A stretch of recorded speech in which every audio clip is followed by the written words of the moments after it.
I'm gonna show you what I'm going through.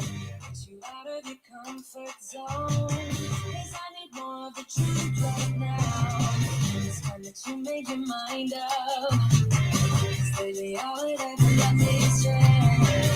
Feels like we're only talking. Going round and around, back around. I will fight harder every day. I won't stop fighting others. I will stay. 'Cause now is the right. I'm feeling alright. I'm playing the game. I know I can win right now. Tonight I'll give me up tonight. 'Cause loving is like I'm walking a tightrope so high. I won't be turning around. I won't be turning around. I'm feeling alright. I'm playing the game like I will tonight. Don't forget it. Don't forget it.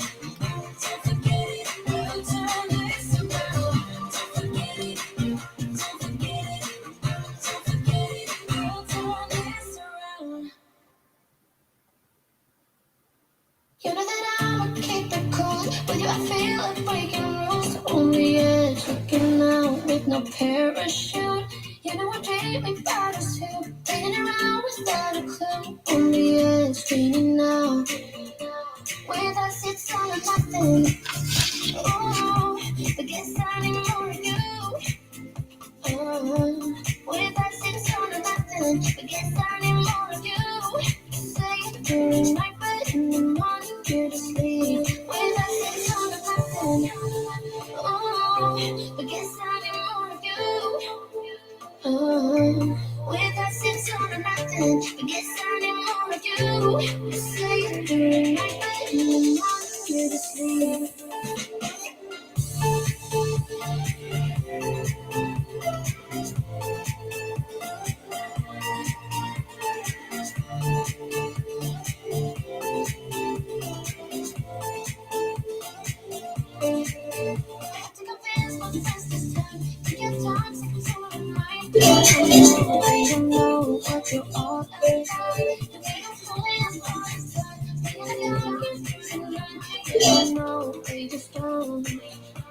With us, it's all or nothing. Oh, but guess I need more of you. With us, it's all or nothing. But guess I need more of you. You say you're in night, but in the morning you're to sleep. I need more of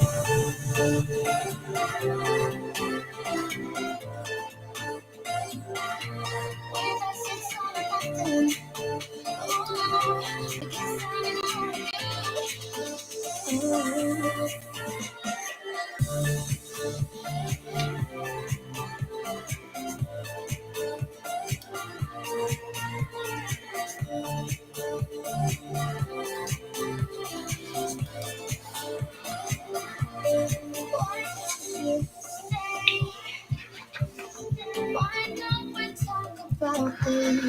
Hey. Oh my gosh. Let's get this party started. Let me shift my music off. I hope that you are doing well this Saturday. I wanted to jump in here because some of the questions that have come about as a result of my 3-day training called the Affluent Entrepreneur Live.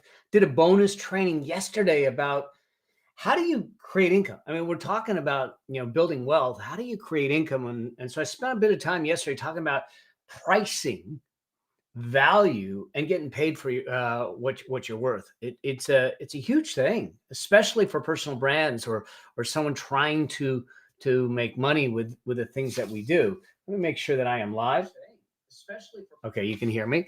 Good. We are live. So this question came in that kind of brought all this thing up. So as you come in, do me a favor, say hello. Let me know where you're coming from this fine Saturday.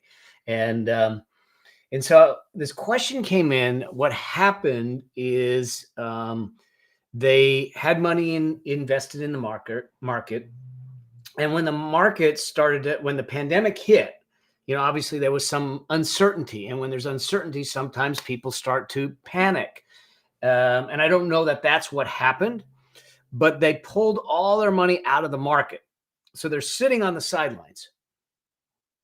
And I'm going to answer her question directly in a moment, but I just want to talk about it philosophically and what to do. So they were sitting on the sidelines, and now they're sitting there with a bunch of cash and saying, what happened? Now, if you think about what happened, is that in March of 2020, we had a decline in the market of about 30%.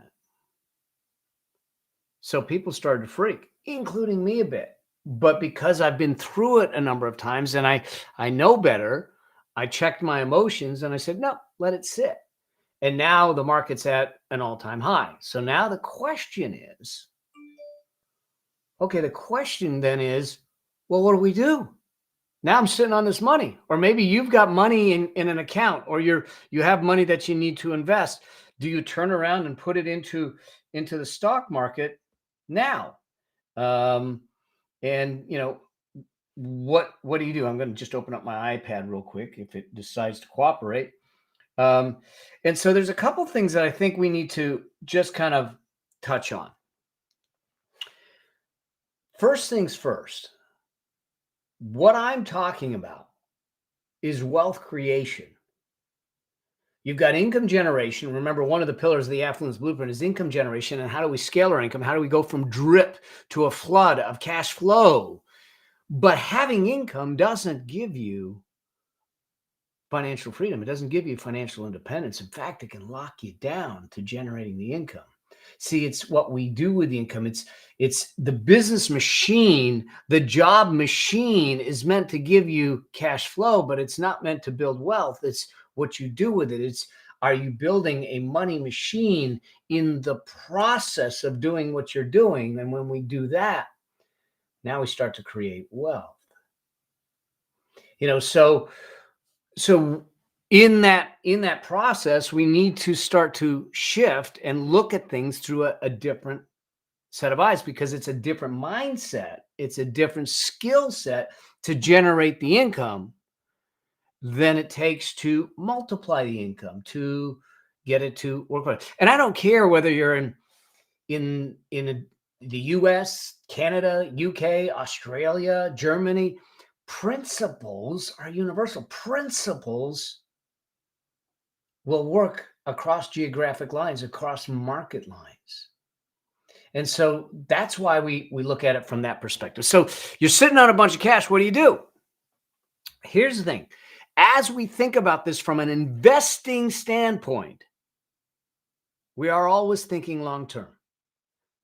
I'm not trading. Trading is a different element. I do trading, but trading is a job. Trading is a daily pursuit with the things that we're doing. So one of the things to consider is that we're in this for the long term. Also, so I'm setting the stage here. Also, and Miriam, if you're listening when you're watching this, I don't know if you're on live or not, but when you go through that, it becomes important for you to understand a couple things. No matter where you are in your age or stage of life will change the dynamics of what you do. I'm 60 years old. My son is 31. The things that he may do at 31 are very different than the things I may do at 60 years old.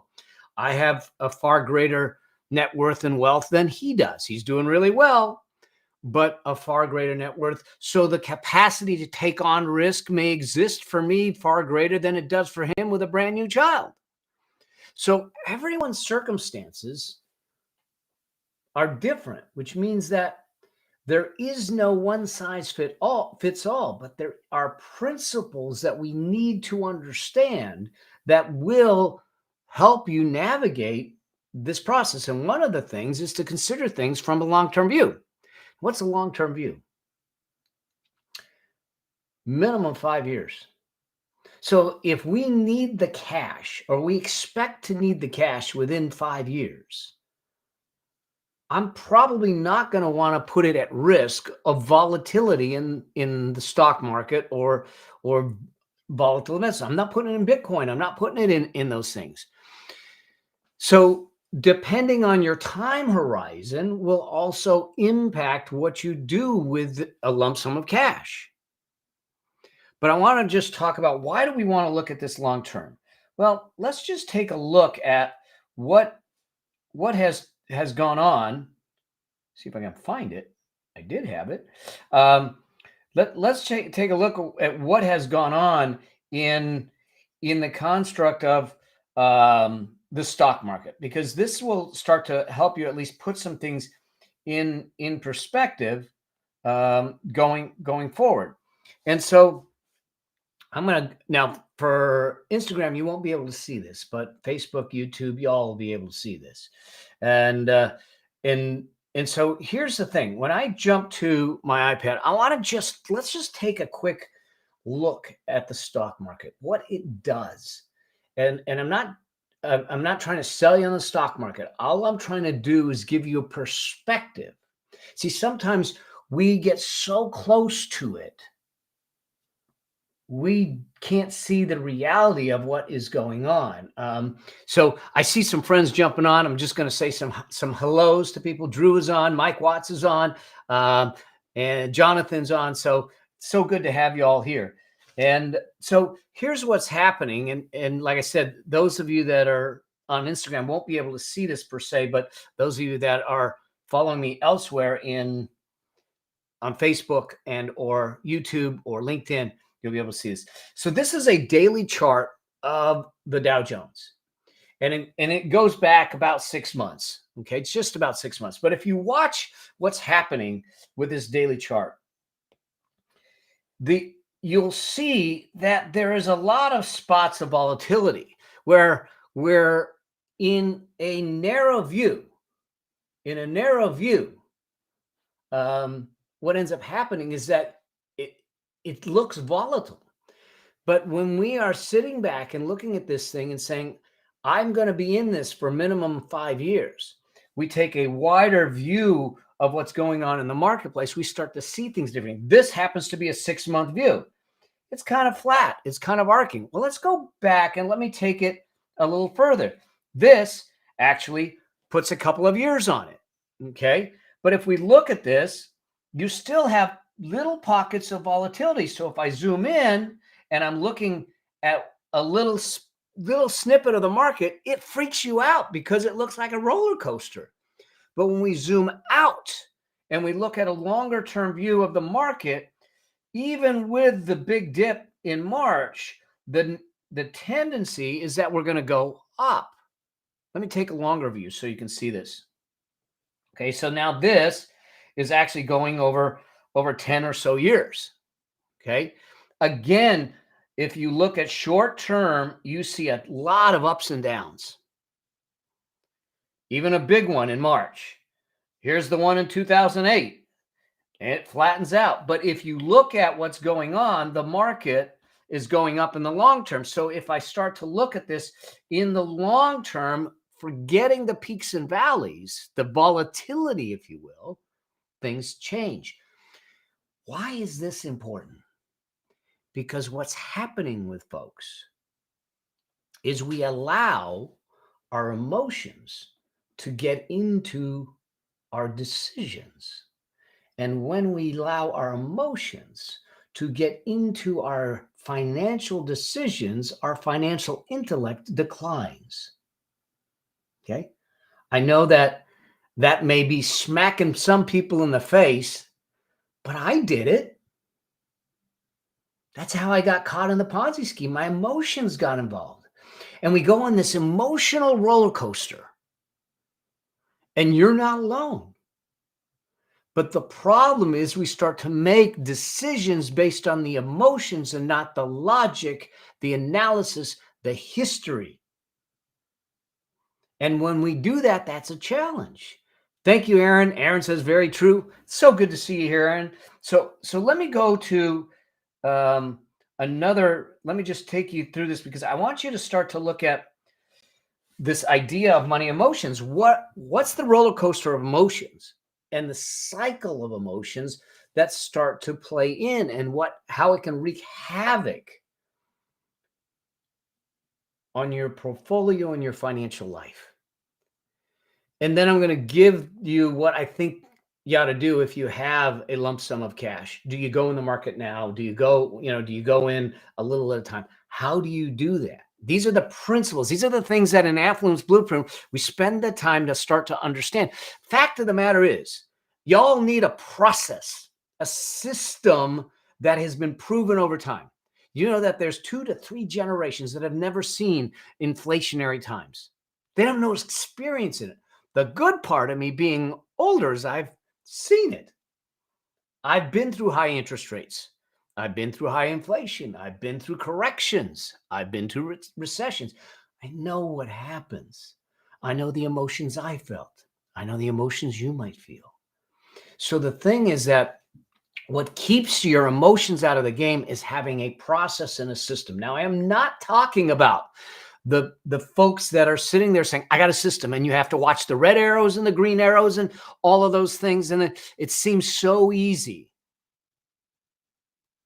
Yet people lose money on their system. What I want you to do is focus on a principle that has a process that encompasses your whole wealth creation and your financial life. I don't want you to focus on one little thing. I want us to embrace financial independence as a holistic thing that gives your life meaning, impact, money, and peace. And so that's the way I want you to start to look at it. Let's look at these money emotions. Those of you that are with me on Facebook and YouTube, you'll be able to see this and everything. So here's how this plays out. This is the money emotion roller coaster. And what ends up happening is that you at the bottom, when people first start out, there's this level of optimism. And so we start off with this optimism, and there's this hope. There's this idea, and now you start to see the market creeping up. And what ends up happening is the emotions start from optimism turn into impatience. And if I misspell something, I am sorry, but my iPad doesn't have spell check, and you may not be able to read my writing anyways, so it doesn't really matter. So that optimism shifts to impatience, where all of a sudden you start to think about getting into the market, and that impatience creates excitement. And people will go through this series of emotions, and then they sit back and say, so they get in the market and they want to gain. And I mean, you may feel this like I see this in the real estate market because prices are going up. We've had home prices in certain areas go up as much as 20%. And there's this tendency, this urgency to go, oh my God, I'm going to miss it. I'm going to miss it. And you're going to jump in. You realize that the money in investing is made on the buy side, not the sell side. We have to buy it right.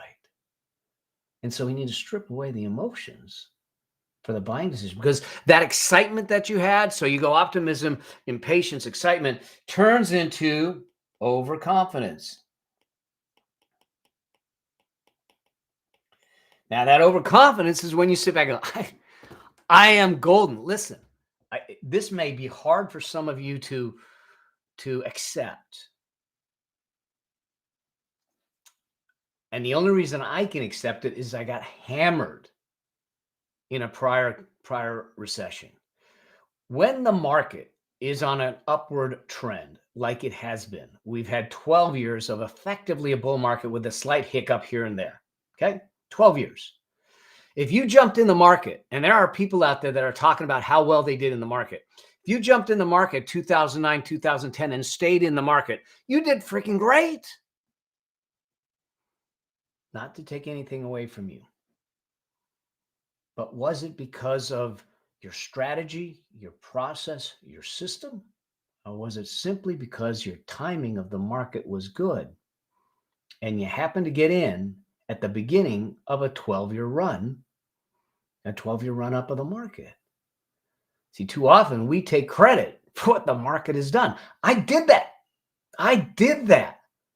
And I got slammed in 2008. Slammed. I thought I was infallible. That overconfidence was there. Boom.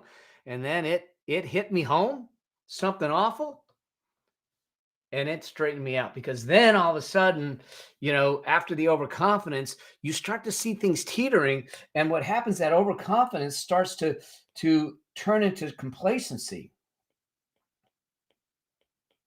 Now, if you saw any of my three live trainings, and there are replays up, if you want to go see the replays of the series, go to affluencelive.com, jump in. They'll be up for another couple of days, and you can go through all the trainings of the Affluent Entrepreneur Live. But complacency, if you saw that, and I talked about the 4 stages of the affluence journey. Complacency is your first step to crisis. Complacency is the first step to crisis. It doesn't matter what it is. We're talking money. Money is a relationship. You're talking about your relationship. Complacency is the first step to crisis. You talk about your health. Complacency is the first step to crisis. And everywhere, complacency will be your first step to crisis. And what ends up happening is that overconfidence turns to complacency and say, I got it. Now, all of a sudden, the market turns and it's going down. And that complacency starts to get a little bit alarming, and it turns into anxiety. So now you got anxiety. And what that ends up happening is the emotions that start to come in put you into a space of denial. So you're sitting back and say, it's not happening. Listen, stick your head in the sand all you want. If it's happening, it's happening. If a train's coming and it's going to hit you, it's going to hurt. That denial then turns into, oh my God, I should have got out a long time ago. Oh my gosh, I can't believe this. And what happens is that denial turns into regret. All these emotions are flooding in. Now that regret, you're selling, you're getting out, you're just dumping everything. That regret turns into fear, because now your existence, your future, all of that stuff is put in jeopardy, or you start to be concerned about it. And that fear actually escalates and turns into panic. And when you're in panic mode, you can't make any good decisions. So what do? From panic mode, you turn around and you go, I don't know, I surrender. So you surrender to it all. You just give in to it all. And then you start to look at what was left behind. And that surrender turns into despair. And a lot of people have given up on the market because they got hurt, because they went on this emotional roller coaster ride. And then they watch it, and it comes around the corner a little bit, and all of a sudden we go back to hope, because all of a sudden they say it's stabilizing and it's starting to turn around and this and that. And then it shifts to relief, and we're right back at optimism again. And if we're not careful, we will run this same roller coaster over and over and over again. And what ends up happening at the point, there's two points of places where you've maximized your financial risk. Okay. And that is at the top, where you're overconfident and you think you're infallible. And at the bottom, when you're in despair. Because what that means is that what ends up happening is that you end up getting out of the market too late and into the market too late. You miss the whole run. And so the point of me saying is that if the emotions are running your financial decisions, your investing decisions, you need to be careful, because when the emotions go up, you will run through this roller coaster and you'll make bad decisions. I know I did. As intellect goes up, that's what happens. Think about it this way. This is what I call the emotional spiral. So what ends up happening is that we actually make some sort of decision. I'm going to get in the market. I'm going to buy this stock. I'm going to put this money away. And from that decision, we end up with a result. We get some result. We get an outcome. It's going to go up. It's going to go up, down. It's going to do the things we expect or not expect. That result then transfers to a feeling, emotions. And if we're not careful, that feeling creates a behavior. That behavior leads to your next decision, which leads to the result, which leads to another feeling, which leads to another behavior. Hence, the emotional spiral. Hopefully this is making sense. How do we get out of the emotions? How do we do this? The way we do this is to make sure that we follow a process, a system, where we understand the market dynamics, we understand the emotions, we understand the principles. For instance, we have something called the wealth priority ladder. When do we invest money? How much do we invest? When do we pay off debt? What are we doing with it? And those types of things. It becomes really important for us to do that. So let me get back to that question. Sitting on a bunch of cash. Do you go in the market or do you not go in the market? If you're going to go in the market, do you go all in or do you go in a little at a time? You may not like this answer, but I'll qualify it. The answer is it depends. It depends on your circumstances. However, let's just walk through this for just a moment. If I look at it this way, okay, there's two ways you can go into the market. The most important thing isn't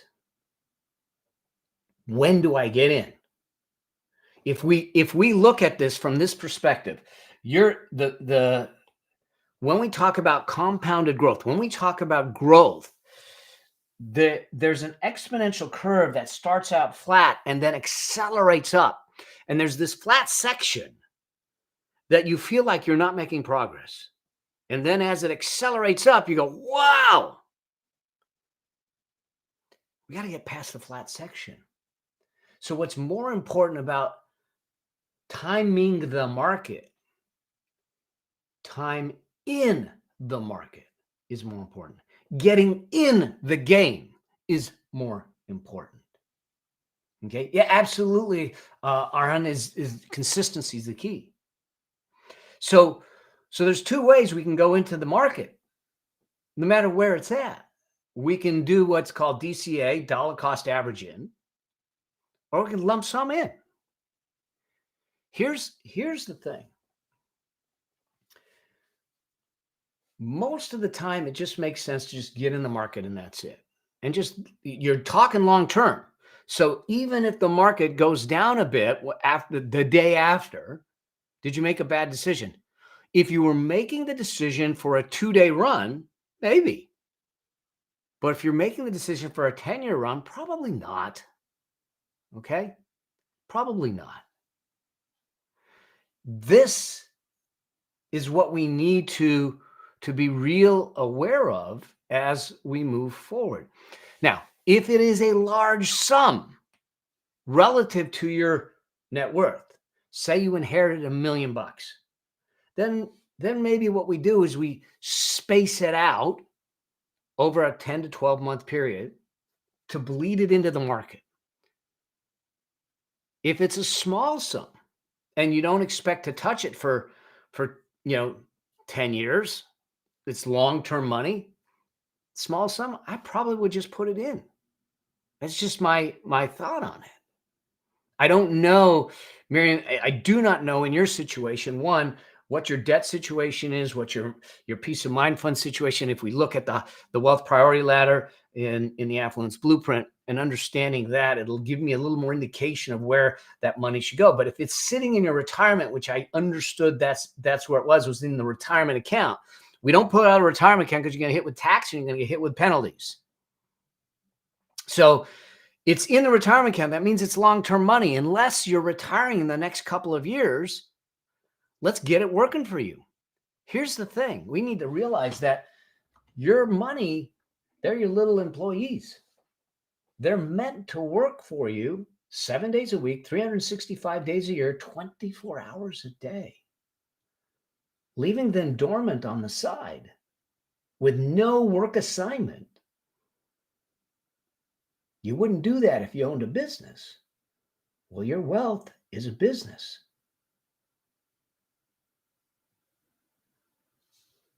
And so we need to then think about how do we put it in. So that's how I would do it is depending on if it's a huge sum, maybe we put it in over the next 10 months. Is there going to be some correction? Totally there is. I can tell you with 100% certainty, the market is going to correct. I have no idea when, though. I don't have a crystal ball. If I had a crystal ball, I'd be in a different business. No one has a crystal ball. If someone out there gives you 100% certainty of exactly what's going to happen, when it's going to happen, run. But I will tell you, the market will correct. It does it. That's the pattern. It goes up and it goes down. I don't know how long, don't know how deep, and I don't know when. No one does. So I play the long term. You all should be playing the long term. And if you choose to play short term, you take a little pocket of it and of your portfolio and you play the short term. That's what I do. Okay. Great question. Arhan's asking, what is a small instead of huge lump sum here? 20 to 50K. It depends on your situation. In the sense of 20 to 50K, if it is a large sum relative to your net worth, I said, okay. So if it's 10% or more of your net worth, we probably want to put it in little increments, okay. If it's not a large sum relative to your net worth, okay, then we likely won't. Okay, so it is specific to each person because $20,000 to Elon Musk is meaningless. $20,000 to the rest of us, it certainly means something. So we got to look at it in context of your own situation. It is $20,000 a lot. It could be a lot if you've got kids that are in middle school or high school, and getting ready for college, and this is their college fund, and now we're going to need it to pay for college. I was watching a show where the dad actually put his daughter's college money into an investment, and the investment went bad. Well, now his daughter had no college money doing that. Okay. Yeah, Arhan. So the way I look at net worth, so there is a total net worth number, which is basically is asking net worth is investable net worth, right? And I said, so I look at my total net worth, but your total net worth takes in consideration all of your assets and all of your liabilities, all the things you owe. So it's what you own minus what you owe, and what's left over is your net worth. However, not all of your assets can provide you your lifestyle in the sense that they don't produce cash flow. My home, although beautiful, worth a fair amount, I don't consider part of my investable assets because it puts a roof over my head. It gives me a return on investment through joy and living, but it doesn't create cash flow. And what I need is the investable net worth, which is the machine, the money machine that you all are got to create. It's what we do in Affluence Blueprint, is to help you create that money machine that's going to produce the cash flow so you can fund all the things that you want to do. So I want to look at investable net worth as well as my total net worth, but they're two different numbers in many cases. Okay, so, great question. So hopefully that answers the question. You have a lump sum. We got to look at things that from a long-term basis. We got to look at it in context to your total net worth and what it means, and how how long do we have for the money? And then we're either going to put it in over a 10 to 12 month period, or we're going to put it in lump sum, depending on the relationship to your total net worth. But most importantly, we get the emotions out of the decisions. One of the reasons to just put yourself, one of the key elements, one of the accelerators of the accumulate pillar of the affluence blueprint is complete automation. But one of the reasons we automate our investing, is to make sure that we take away the emotions out of the investing decision. If I set it up where I'm putting $300, $400, $500 a month away and it's automatic, out of sight, out of mind, there's no emotions in that decision.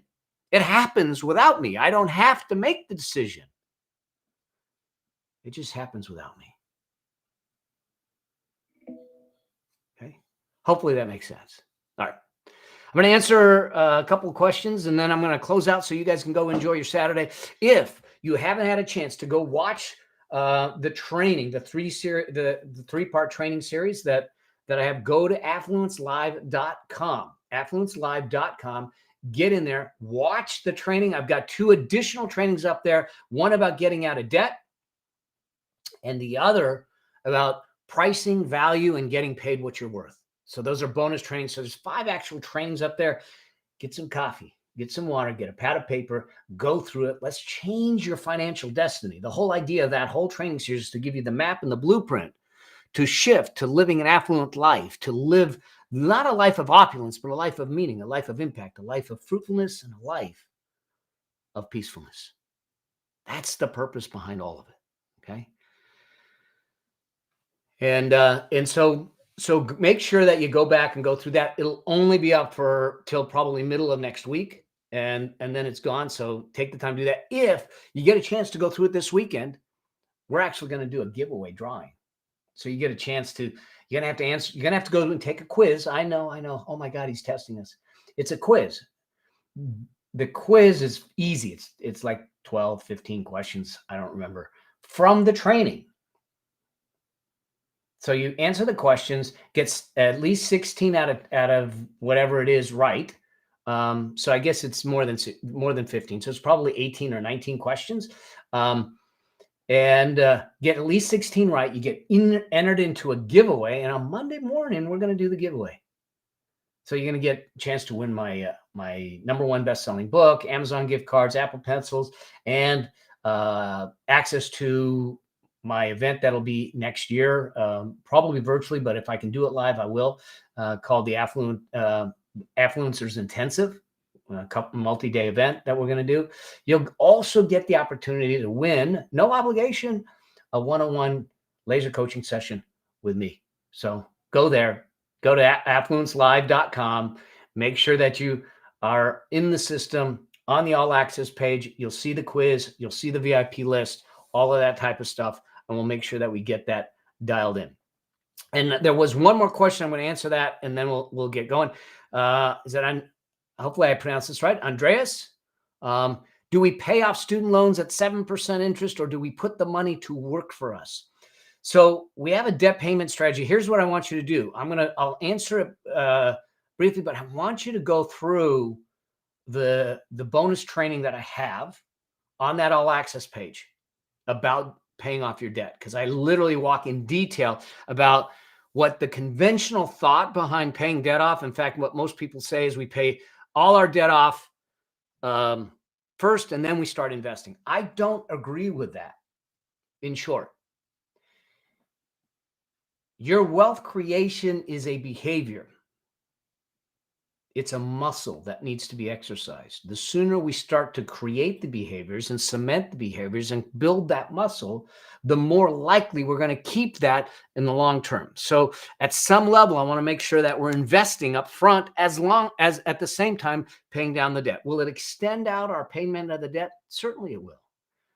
But I don't want to just exercise the debt pay down muscle. I want to exercise the wealth creation muscle at the same time. That's no different than going to the gym, and you've seen it, dudes, guys. I've seen it, you know it, and And you know, the guys that go in there, all they do is work their arms and their chest, and they don't ever work the legs, and they look like little stick poles, and they got this big muscle, and you wonder how their legs even hold them up. It's the same thing. I want to exercise both. I want to exercise both. Um, in some cases, if the interest rate on the student loan is that much higher, I might turn around and say, let me accelerate the pay down of that debt a little faster and lean more on the debt than I would on the investment, because for every piece of that debt you're paying down, you're getting 7%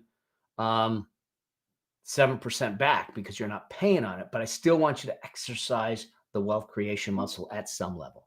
Okay. All right. I hope that helps, Andreas. Awesome. You all have been great. Do me a favor. Hit me up if you have any questions, anything going on, and know that we got more of this coming. And my weekly show, the Affluent Entrepreneur Show, we're going. And I'll bring some of you on to answer questions and coach you there too. But we also next week have a special week because we're going to do the giveaway on Monday. I've got a couple of other things going on the rest of the week. I'm going to bring some guests on probably Tuesday or Wednesday once I talk to them and get on their schedule. And we'll talk about their financial journey, and you'll get a chance to join me. There's a special Zoom link to get in there, and you'll get that on the All Access page by making sure that you're in the system. All right. You guys all have an incredible day today. And I appreciate you. I appreciate you being here.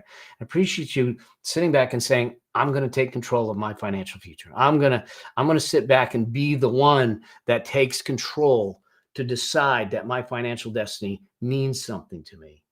And because it's not just you that you're doing it for, you're doing it for your family, you're doing it for your legacy, you're doing it for your children, your grandchildren, and the generations in between.